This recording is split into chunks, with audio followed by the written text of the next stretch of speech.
starting a blended family, do not start the way we did. Hi everybody, we are Mike and Brenda Baker, and today we're talking about if we had to start our blended family over, we'd do this first. So it's occurred to us that a lot of you are really just asking, what do we do? Yeah. We're not sure what to do. You know, I've got this problem, I've got that problem, and we get it. And really what it comes down to is what we would have done ourselves in the beginning, because here we are, married 30 years, dealt with the blended family, dealt with the courts, dealt with the nasty exes, dealt with the hate and humiliation, dealt with Negative church people. dealt with parental estrangement, dealt with negative church people, negative church events, negative Haters. people, haters. I mean, you name it.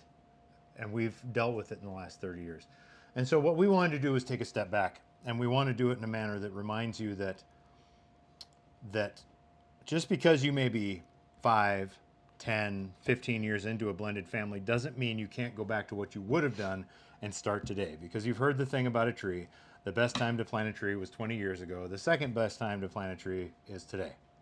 Okay, so that's what we're doing. We're planting that tree today. So with that, point number one, we would have agreed on our marriage being first before anything else. So what do I mean by that? You've heard us talk about marriage first, marriage first. And we'll be completely honest, we did not choose marriage first in the very beginning. Not because we thought it was a dumb idea, but because, like so many of you, we had no idea that was a choice to make. We had no idea what that meant.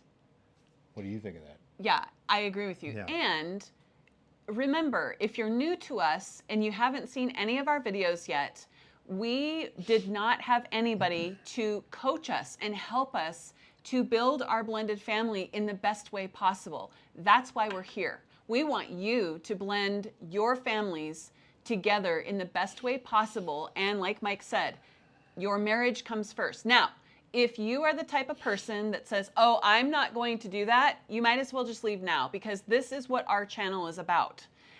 We are all about the fact that if you don't put your marriage first, then that's when things start going awry. And so if you disagree with that, disagree all you want. We'll talk to you in about 10 years when things have gone completely south and you're divorced, because we will lay money on that.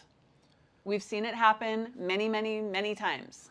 You know, we live in the era, or the culture, I guess you should say, of separate accounts, separate beds, and kids come first. And yet the divorce rate continues to increase. But people will say, no, our marriage is great. When we have separate accounts, our marriage is great. No, somebody's lying. And I'll just say that straight out. Somebody is not being honest. Either the husband likes it for the wrong reasons, or somebody, whether it be husband or wife, is not being honest about how they really feel about it because they don't want to disappoint the other. So just understand this. This is a Bible-believing channel, all right? And our convictions on this are deep. I want you to notice that Scripture definitely says that Christ gave himself up for his bride, not for his children. Now, granted, the children and the bride, in a sense, are one and the same in the fact that that bride is the church, which are all children of God. But the point here is he made the point in Scripture to say, and he gave himself up for her, the bride. He did not put, let me go back. He put the bride first. And then he references that to marriage, because marriage is a representation of Christ and his bride, the one he put first. So once again, a secondary warning. If you believe that is incorrect, this is not the channel for you. You're going to have to go find Scripture that aligns with you, because actual Scripture does not align with putting the kids first. Now, before I go further, let me put out there that I don't hate people that put kids first. I don't think they're dumb. I think they're misguided. Do I understand why you would want to put your kids first? Yeah, they're innocent. They're these little goblins in some case that depend on you. You love them, you feed them, you care for them, you spend time with them. But it was you and your husband before that, and when they are gone, it will be you and your husband again. So it's not logical to not put the primary relationship first. Well, and going back to what Mike said about how we're a Bible believing channel, I just want to remind you, and this is not the exact quote, but remember the scripture talks about how people wanting to have their ears tickled, did a various number of things, right? What we have found in our 30 years of marriage and over 20 years helping other people with their marriage is that most of the time when there are problems in the relationship, one or both of them have decided that they want to have their ears tickled. They want to go to a church that has the right Bible program, that has the right Sunday school class, that has the right teen program, that has a worship team, blah, blah, blah, blah, blah. And I don't personally think that any of those are wrong per se, but if they're teaching your children, you darn well better know what they're teaching them, because it's not always the Bible. Sometimes it's grooming. And so you have to be extremely careful about who you choose to let be an influence on your kids. And if your kids go to public school, we don't look down on you, but there are a certain number of people that are involved in your life and your kid's life and have influence on your kid.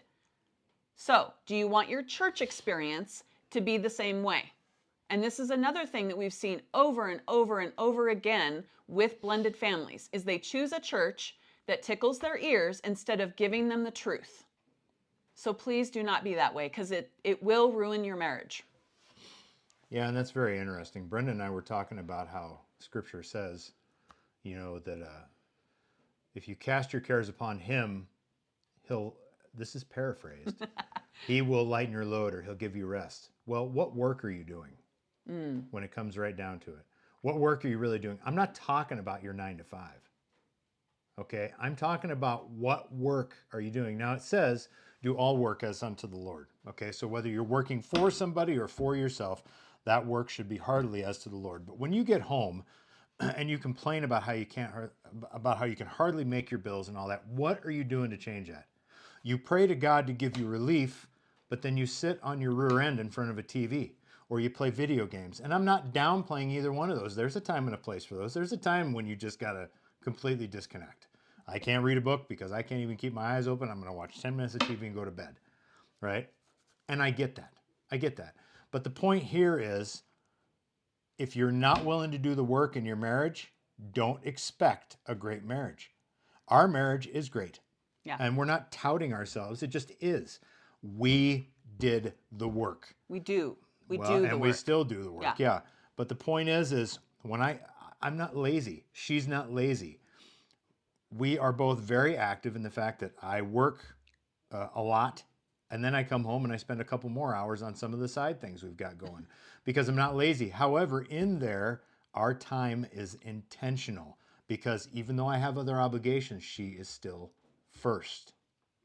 Yeah, and so along with your point about different distractions that we've seen people over and over again choose over their spouse, your kids. Are you taking your kids to all the sporting events? Are you doing all of the everything, dance, whatever? We're all for you taking your kids places. That's not what we're saying. But if that is your focus, then you've got priority problems. And we would encourage you strongly to get those fixed right away. Because the more time you spend doing things for your kids, the more entitled, to be honest, that they end up becoming. And we've seen that again over and over, even in our own family to a certain degree. Now, we didn't do all the sports and stuff, but just with the going back and forth, there were a lot of things that were very negative that were said about us, both at our children's school when they were in school, and also by the exes. And so probably if you're here, you're also a blended family, and we can tell you from experience that things go south a lot faster than they go, good, because the negative things are what gets stuck in the brain. And, if you ever wanted a fun little research project, go and see what brain experts say about negativity and how well it sticks in your brain as opposed to positive. Well, look up the ice project on that, Yeah. where they froze ice. They froze ice in 2 bottles and put different words on it. And I'm going to stop there and you can go look. Yep. So, last thing on this point, because it's a very important point. Many of you are willing to sacrifice your kids' future on the altar of kids' sports. Okay? And you're willing to sacrifice your marriages for exactly the same. Well, I want my kids to have all the things I didn't have. Then give them what a great marriage looks like. Many of you came from broken homes. And so you think I'm going to do it different. And so you do it different and you ruin it. And I don't say that to be mean. I say it because you missed what wasn't right to begin with. What happened was mom and dad in a broken home didn't put each other first. And as a result, maybe they didn't put the kids in any kind of place either. And that might have been you. We're Gen X. We're the latchkey kids. Okay, we're the ones, you had a key hidden. Here's a side note for you. Most people hide the key to their homes within 12 feet of the front door. Remember that. Because a lot of you were like, where'd you put the key? Okay, so point being is, don't sacrifice your marriage for the sake of something you think your kids need. Focus on what is pure, what is good, what is of good repute. That sounds familiar, doesn't it? It does. Go ahead. Yeah, and I was just going to say, make church a priority. Too many of you are, again, doing kids' sports rather than showing your kids that going to church and being there, talking to people, is priority. Or maybe you want to sleep in on a Sunday. Nuh-uh. Nope. Again, we're a Bible-believing channel, and so these are the things that we find very, very important. At the beginning of our relationship, we did not take church as the most important thing in our relationship. And I wouldn't say that we've ever been on the brink of divorce, but I would say that our focus changed a lot when church was a priority. And midweek Bible study too. The times that we haven't gone to midweek Bible study or we've been busy or whatever, those are harder weeks, to be honest. There's a reason for that. You need to be among people that are believing, that are talking about the word. It's so good for you and for your kids, regardless of what Sunday school is or is not doing. Okay? So to sum up point 1, since we've gone a little longer on that one than we meant to, look, for the record, our kids, and this still has to do with putting your spouse first. Yeah.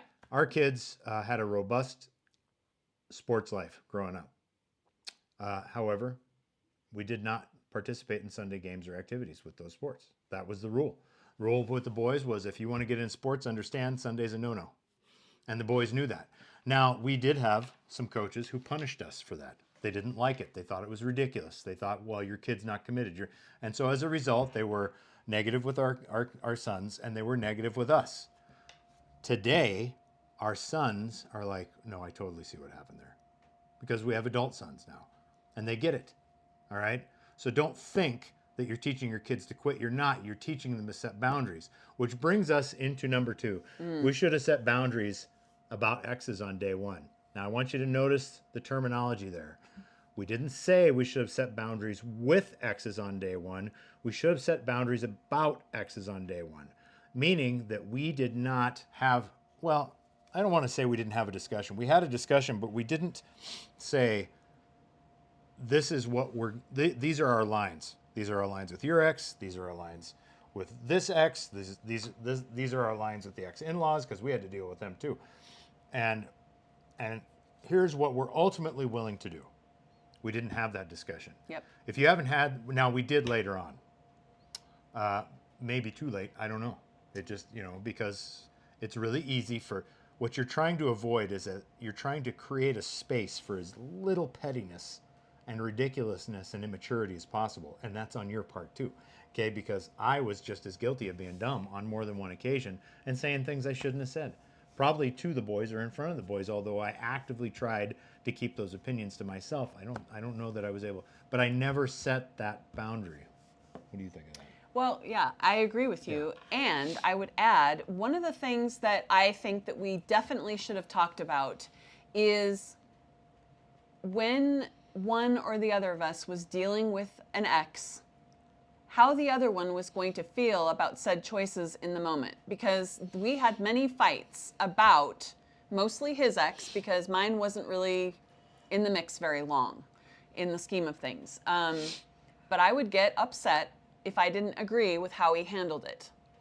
And then it would become this big thing. And we were rarely on the same page at the beginning, not the very beginning, but once that cute honeymoon phase wore off and I was tired of her crap, and just all the manipulative stuff that she pulled, then I would take it out on Mike. And so then he felt like he was in between, and it was unfair to him. What we really should have done is talked about it and had a plan. Now, if you're the type of person that is more on the controlling side, you want to be in control, your childhood was chaotic enough that one of your triggers, I don't even know if it's a trigger, would you say it is? Possibly, yeah. One of your personality traits is you want to be in charge and you want to make all the decisions, okay? That's something that I definitely struggled with. I don't so much now because God has taught me over the last 30 years, it doesn't matter what I want. He's going to do what he sees right, no matter what I think. And I could have had a much better attitude in some circumstances. I mean, I would say for the most part, I did okay. I definitely could have done better. But all that to say, if we would have had a discussion on how I was going to feel if he made a decision that I didn't like or I disagreed with, I think it would have really helped, because I'm a planner. I like plans. Yeah. And even now, if it comes to a hard conversation, I mull that over for a long time before I actually even have it usually, because otherwise I end up saying something that I don't necessarily mean the way it came across or whatever. And I don't want to do that to the people that I love, okay? I don't want to blast them. But what I would do when we were younger is I would be like, and just, I wasn't the encouraging wife that I needed to be, just because I disagreed. So having a plan for interactions is really important, because you don't know how you're going to feel. What would you say? If you are unsure, if you came here thinking we're just going to give you an answer for that, we're not. Okay. What we're telling you is to set boundaries. We're not going to tell you exactly what boundaries to set, because every family dynamic is different. Every family is different. Every kid is different. Every wife is different. Every husband is different. Everybody's different. So you just have to decide, what is it I'm not willing to put up with? Okay, hun, I'm going to need you to talk to my ex when it comes to visitation stuff, because you're completely more calm about it than I am. Or, and I'm going to tell them that they need to talk to you. Now you're going to get some pushback, say, from the ex. They're like, I don't have to talk to them. Actually, legally, they have to talk to whichever is the representative of the household, in the fact that you're trying to keep the peace. Okay, and no judge is going to find fault with you for trying to find a more approachable way. Well, I had my husband talk to him because he's calm when he talks to my husband. No, so don't worry about the details in that. Okay, that's just an example. But then there's, hey, I really need you to come with me when we pick up kids and drop off kids. yep. Or perhaps they're a problem. You need to be honest and say, I can see that he or she upsets you considerably when we go to do pickups. I'm going to go to do pickups. Please wait here. I can do it. I'll handle it. I'll have my phone on. You can track my location. What are we going to do? What can we do to alleviate some of this stress between us and for the kids? Just examples. Well, and if you have trust issues from your previous marriage, that's going to be hard. Okay? It's going to be hard. You're going to have to work through that. And what I mean by working through is not stuffing it, deciding not to talk about it. Have those hard conversations. No one you love should ever have to try to guess what you're thinking. You should just be able to tell them. I understand there's sometimes that it's a hard conversation. It's something you don't want to talk about. I get it, but you still have to do it because we're all adults here, right? Yes. So that brings us to point 3. We would have talked honestly about parenting styles sooner than we did. So you've heard us talk about different things like Mark Gungor and Laugh Your Way to a Better Marriage. Great program if you ever want to try it. You've heard us talk about Growing Kids, not the new one, but the older one. And we're not an affiliate. We're not paid to do anything, so we can say whatever we want. Yes. The older style or the older one is considerably more user friendly and I would say day-to-day understandable. Well, we don't like the newest Growing Kids. So Along the Virtuous Way is a good program that is for all ages, rather than their newer stuff we don't like. That was the Virtuous Way, the newer stuff. No, Yes. Growing Kids God's Way. the Tree of Life is their newest stuff. I thought it was along the Virtuous Way.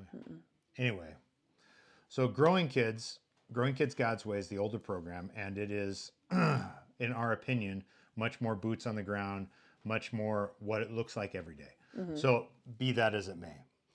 We tried everything. We took advice from people with older kids. That was a disaster. And I'm not saying you shouldn't. We didn't look at their fruit closely enough. Because when you're taking advice from somebody older, you have to look at their kids who are older and think to yourself, is that what I want my 14 or 15-year-old to look like? Is that what I want my 10 or 12-year-old to look like, depending on age difference? And is that the marriage that I want? Yeah. So you got to ask those questions and then decide, do I really want advice from this person? Yeah. So with that, we took advice we shouldn't have taken. We like many of you, did some really, really, really, really dumb things, and we did some really, really, really great things. So I don't want you to think you're the only person that's ever done something dumb as far as parenting goes. You're not. We did it. We regretted it, but we didn't dwell on it. We shifted course, moved on. And then we finally came across Growing Kids. It wasn't Growing Kids that helped us as much as teaching Growing Kids helped us. Yep. And that was tremendously different. Yeah, and so as the teacher, you're always going to learn more than your students. And so we found that teaching other people, growing kids, using their videos and that sort of thing, and holding them accountable was the best thing we did for our marriage. And so at some point, we're also going to do some sort of something so we can help you to go and help other blended families, not for pay, but for as a community service opportunity. Yeah. At some point, we're going to do that for you so that you can go and help your friends and family or other people that you meet. Anything? So, with that, just to let you know, we are currently putting the community together in the Skool platform. It's not ready yet, but all of our things will be available there and then some. Plus, what we really like about the Skool platform is there will be a community for all of you to come to talk to us directly, even sometimes, and to talk to others who are in the same boat. Because I'll tell you what, it's hard to get advice from somebody who doesn't row with the same oar. Yep. Okay, so just understand, we want you guys to talk. We want to create a positive space for you guys to come vent a little, but learn a lot. So that's going to be on the Skool platform at Blended Family Momentum. Same thing as the channel. And you can go and ask to be a member right now. It's not ready yet, so you will be sitting there for a little bit, but that's definitely something you could do now. But the community at this time will be free. Yes. So, that's it. Anything else? Nope. Okay. So if you are, in the early years of blending your family, I just want to tell you, make sure that you guys are having grace with yourself. You're gonna make mistakes. We made a ton of mistakes. The reason for this channel, again, is because we want you to be able to have the best opportunity to do the very best in your blended family as you can. You need to remember that you are building something brand new. You're building a new family. And that is a lot more difficult than building a family with husband and wife and then they have children. It's more difficult. So, if this video helped you, please stick with us because there's a lot more coming. We've lived this blended family life for 30 years now, and so we've got a lot of wisdom and knowledge about different things, and we're going to help you to skip some of the hard things that we, kind of brought about to ourselves. So, anyways, we also have our Blended Family Momentum book. You can purchase that at the link below. And that has got all sorts of information for you as well. But with that, we thank you so very much for being here, and we'll see you again soon. Bye.